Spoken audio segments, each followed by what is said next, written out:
شب بارات جہنم سے چھٹکارا پانے والی رات، یہ وہ رات ہے جب رب تعالیٰ اپنی مخلوق کی قسمتوں کے فیصلے فرماتا ہے۔ اس سال میں پیدا کیے جانے والوں کے نام پیدائش کے فرشتوں کو اور مرنے والوں کے نام ملک الموت کے حوالے کر دیے جاتے ہیں۔ کچھ کفن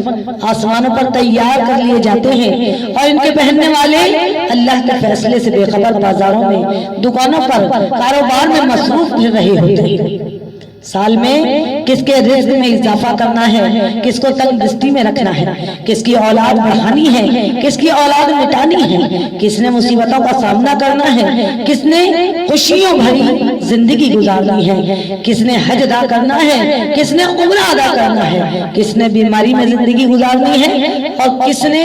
صحت مند زندگی گزارنی ہے۔ یہ سارے امور طے کیے جاتے ہیں اور اللہ تعالیٰ طے کرنے کے بعد فرشتوں کے حوالے فرما دیتا ہے۔ بڑی نازک ہوتی ہے یہ رات، بڑی نازک ہوتی ہے یہ رات، نہ جانے کی کس کی قسمت میں کیا لکھ دیا جائے۔ بس ہمیں چاہیے کہ یہ رات کبھی غفلت میں نہ گزاریں، کبھی غفلت میں نہ گزاریں۔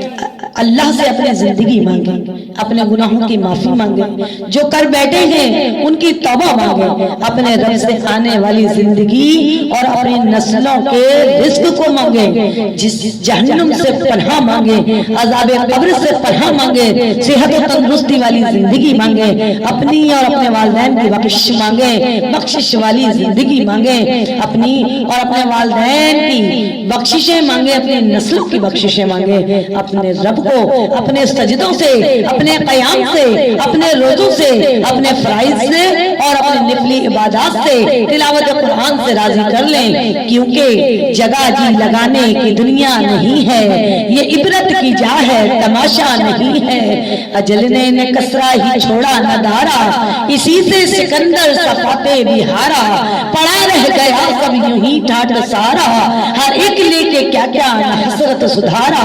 جگہ جی لگانے کی دنیا نہیں ہے، یہ عبرت کی جا ہے، تماشا نہیں ہے۔ اس رات میں اللہ ان تمام لوگوں کی بخشش فرماتا ہے جو اپنے گناہوں کے اعتراف کر کے اللہ کی بارگاہ میں توبہ کے ساتھ ندامت کے آنسو بہاتے ہیں۔ ہاں مگر کچھ بدنصیب ایسے بھی ہیں جو اس رات میں بھی نہیں بخشے جاتے۔ شرابی، مصور، تصویر کشی کرنے والا،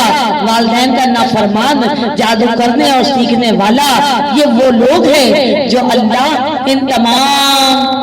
یہ وہ لوگ ہیں جو اس رات میں بھی اللہ کی بخشش سے محروم رہتے ہیں۔ اللہ ان تمام شروں اور برائیوں سے ہمیں بچائے اور اپنا پسندیدہ بندہ اور بندی بنا لے اور ہم سب کی بخشش فرمائے۔ شب بارات میں کیا کریں، کیا کریں؟ قیام کریں، یعنی نوافل کی ادائیگی، فرائض ادا کرنے کے بعد تسبیحات اور استغفار کا اہتمام کریں۔ قبرستان جائیں، قبرستان میں اپنے مردوں کے لیے دعائے مغفرت کا اہتمام کریں، ان کی قبروں پر روشنی کریں، تلاوت قرآن کا نور ان کی قبروں پر روشن کریں، صلاۃ التسبیح کی نماز کا اہتمام کریں اور اپنے مرنے والے تمام بہن بھائیوں کے لیے دعائے مغفرت کریں۔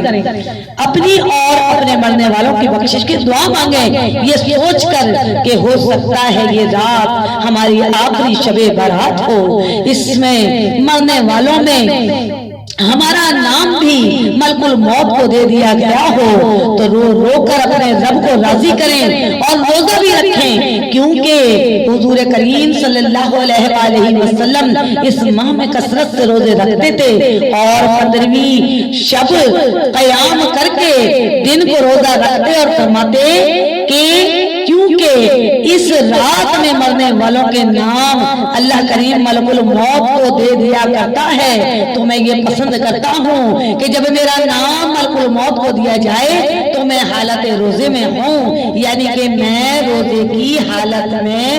ہوں۔ اپنی اور اپنی نسلوں کی بخشش و مغفرت ہے اسی رات میں اپنے رب سے مانگ لیجئے، اللہ راضی ہو جائے اور ہمیں کیا چاہیے۔ آمین۔